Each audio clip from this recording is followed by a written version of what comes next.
Hey y'all, this is Crissy here from Crissy's Clucky Chronicles YouTube channel and CrissyOShow.com. And today we're going to be doing a little podcast show for y'all. It's been a little bit since we've done that, but here we go. We're going to be talking about raising baby turkeys. Okay, this is for your own farmstead, homestead, backyard, whatever use. And I got to introduce y'all to some new babies that I just got over the weekend with the cutest names ever.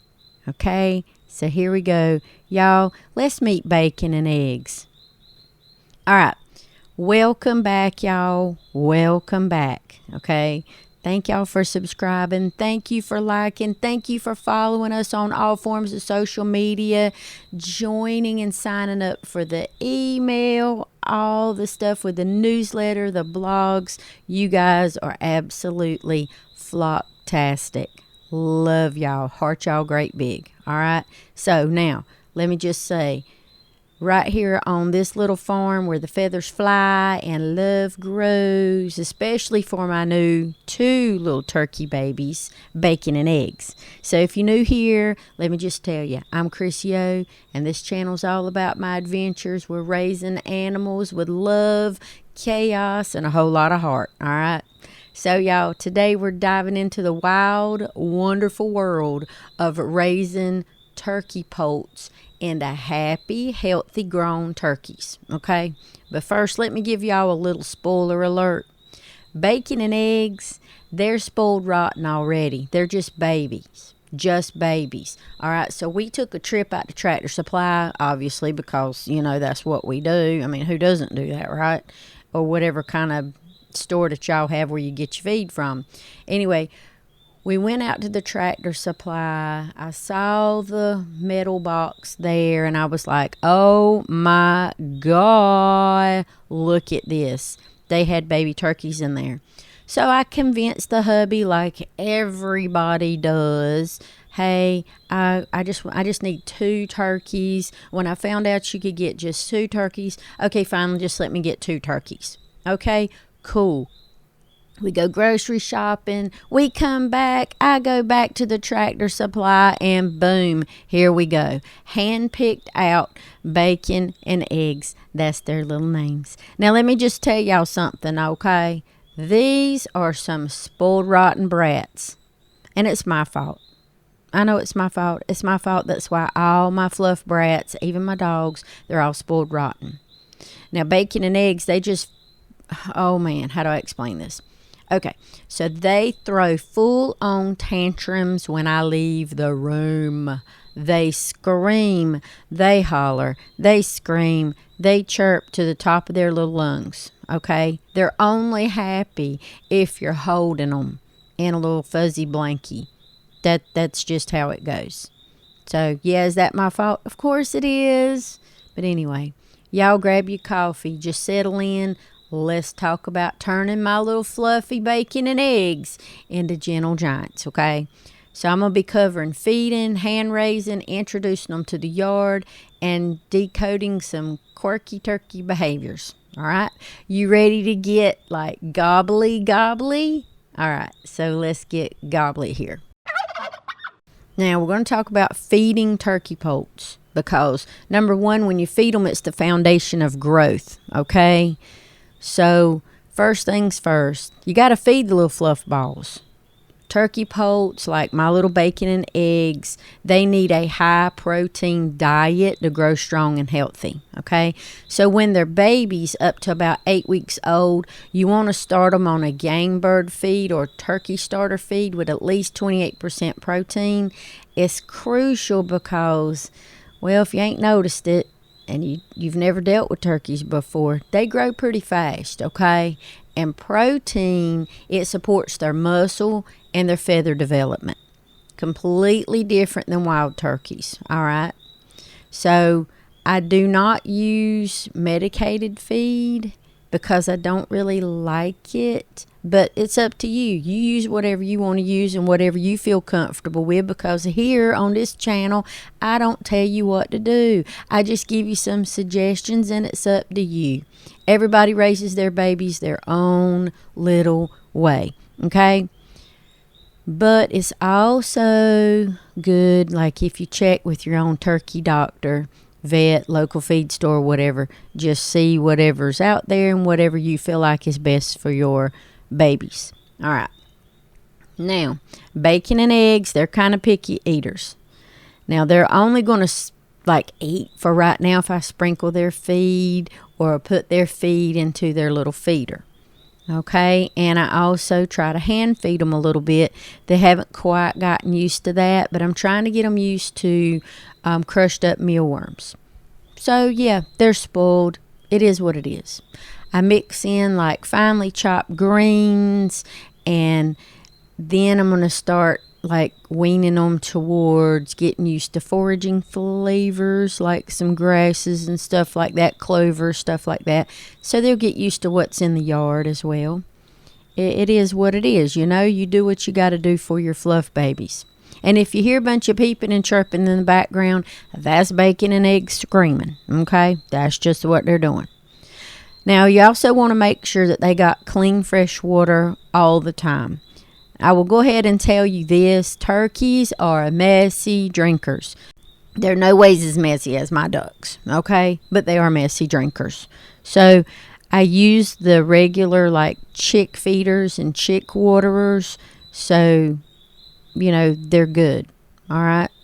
If you use any other type of dish or whatever, and you don't use the plastic little waters with the little reservoir at the bottom, as little as they are, just make sure to add some large marbles or something to it if you're feeding them out of a bowl or something. That's just so that they don't drown while they're trying to make them a little swimming pool thing, So I also add a splash of apple cider vinegar to their water once a week just to boost their gut health. That's all. You ain't got to do that. I'm just telling you what I do. Now, as they continue to grow, around 8 to 12 weeks, I'm going to start switching them to a grower feed, about 20 to 24% protein. All right. Now, by 16 weeks, they're going to be ready for maintenance feed, around 16% protein. And I'm going to toss in grit, obviously, to help their digestion, especially if they're snacking on greens or bugs or stuff out in the yard. Now, bacon actually likes the little crushed up mealworms right now, but eggs, she's more about, her little baby feed right now, and maybe eating a little bit of lettuce leaf or two.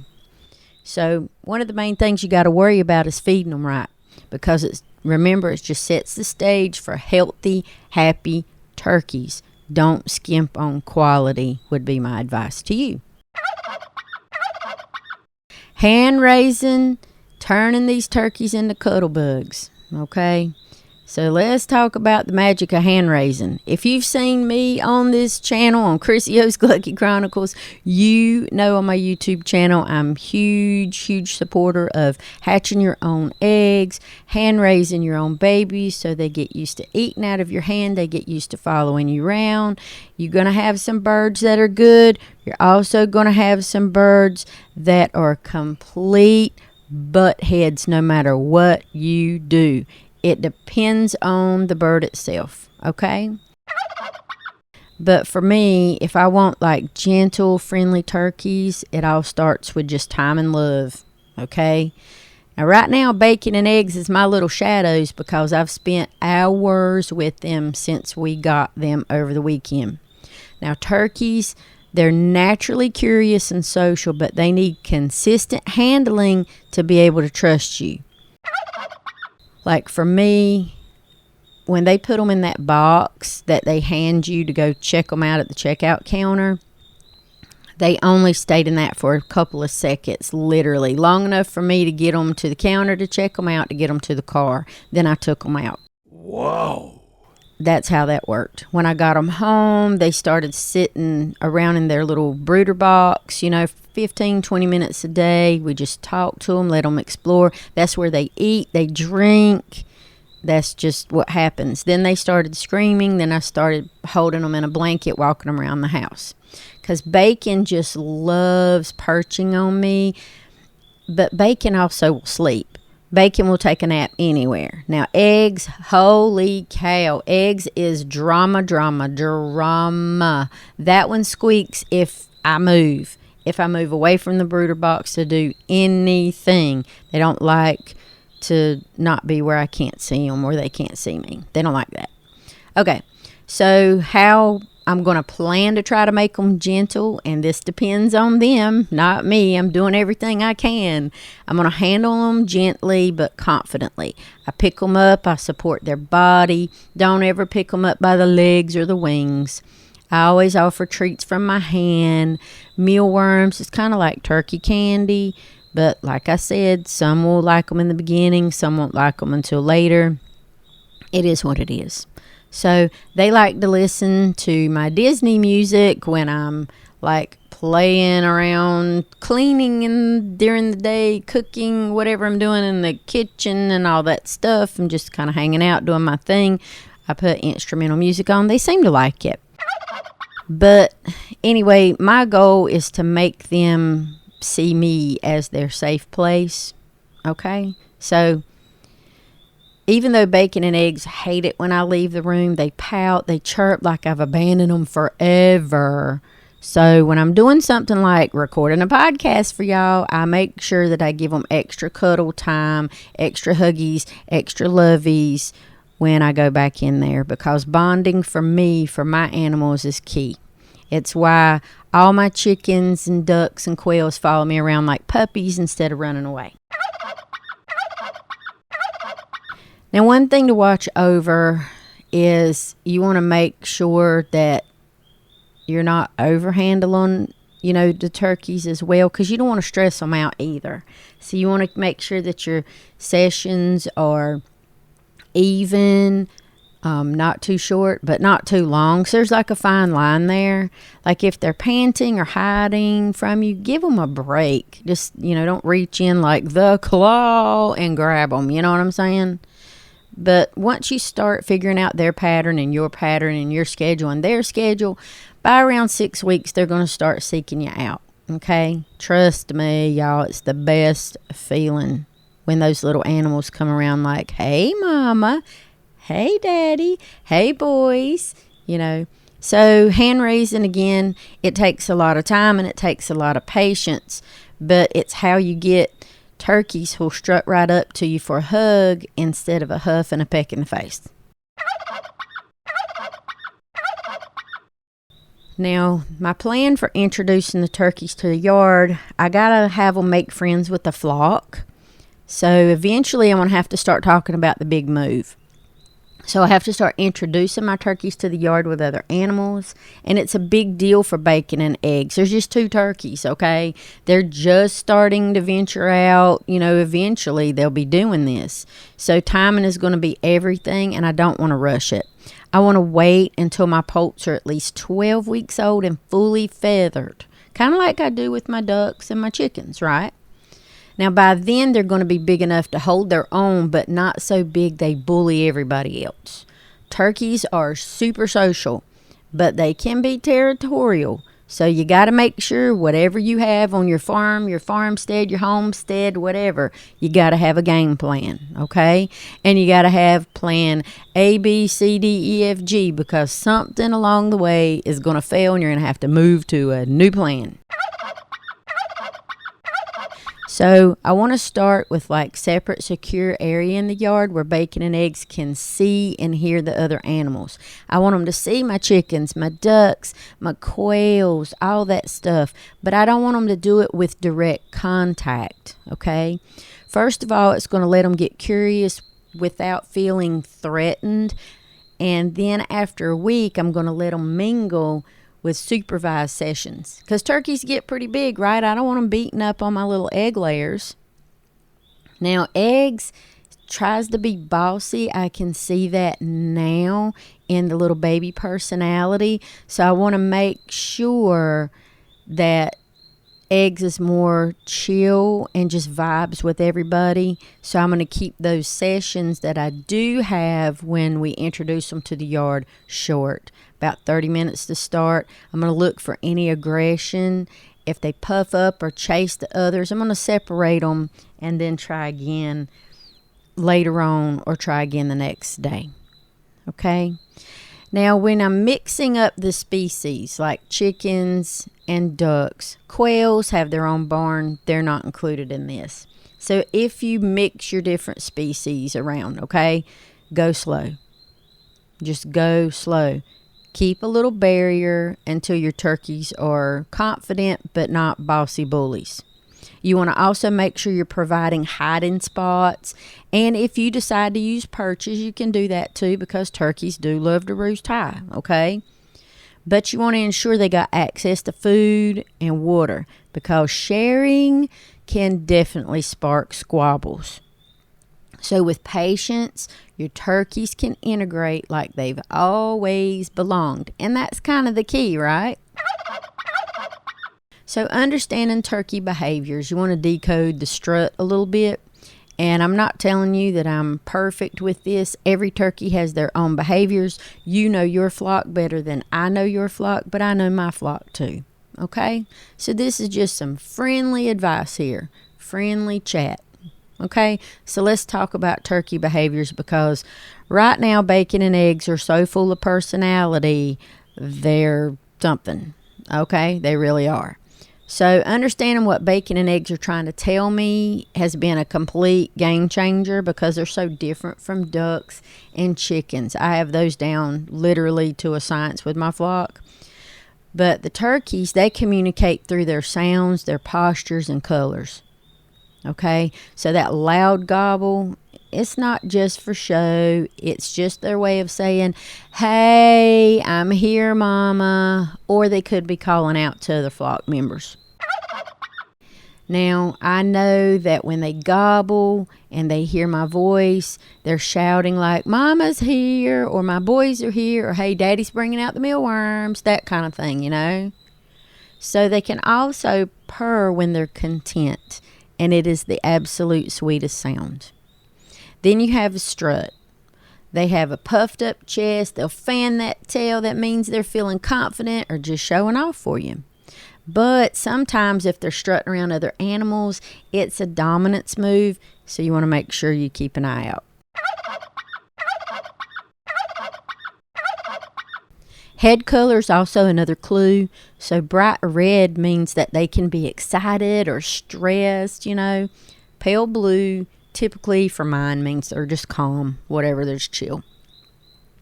So sometimes when their head turns pink, it means they're a little bit mad. And like I said, eggs has already established that eggs is going to be total drama. Now, when you know the behaviors of your turkeys, it's going to help you respond to their needs a little bit better. So if they're pacing or vocalizing, they might be bored. You got to give them some toys like a mirror, pile of leaves to peck, something. If they're hiding, they might feel unsafe. So you want to check for predators or other bullies in the other parts of your flocks. Now, when you understand their quirks, it's just going to build trust between you and them, or like with me and eggs and bacon. It's just going to keep them happy. Now, there's also going to be some joys of raising turkey babies and raising turkeys. But, you know, it's a lot. But I hope that you get as excited about raising turkeys as I am, from like feeding them high protein goodies to hand raising them into gentle cuddle bugs. Just introduce them to the yard slowly, and also decode their sassy little behaviors, because you're going to need to know that. But, you know, it's a journey of love and laughs. You know, bacon and eggs have already stolen my heart, even though they're a lot of work, and mostly my schedule, because they're complete spoiled brats. But even with their spoiled antics, I can see them growing into confident, happy little turkeys, and it's going to make it all worth it when they get ready to get out there in the yard. So if you think about raising turkey poults, just start small. Start with 2. Be patient. Give them lots of love. If you got any questions, you can drop them in the comments and let me know if you want more bacon and egg updates. And don't forget, do me a favor, fave. Like and subscribe and hit the bell for more Clucky Chronicles notifications. And follow our group on Facebook. We got a TikTok page. We got Instagram. And the main thing is we've got the website too at ChrissyOShow.com. We also have affiliate links now to True Leaf for the seeds and Tractor Supply for everything else that you need. So click on those pictures. You can get to ordering whatever you want. Okay, I think it's $75. If you make an order, you get like some free shipping or something. So you'll get some kind of little discount. And that little money always goes back to helping my babies. And it'll help bacon and eggs too. Okay, so thank y'all for watching. Thank y'all for subscribing. Thank you for listening to the podcast. We finally got some things together. Huge thanks to my wonderful friend, Jeffrey. He's been such a great help and a wonderful computer buddy to me all these years, especially since we had that lightning strike in June. That was awful. But we did get things up and running, and I'm so appreciative, very appreciate that so much. Anyway, so I'll see you guys soon. Don't forget, vlogs Mondays, Wednesdays, Fridays. I hope you guys enjoyed the live vlog on Monday that we did, all about visiting Lejeune Memorial Gardens and placing a flag in honor of our brother, Jono, who was killed in action in Vietnam. If you didn't, go watch it. Okay? Anyway, if you can't be good, y'all, I don't know what else to tell you, but be good at it.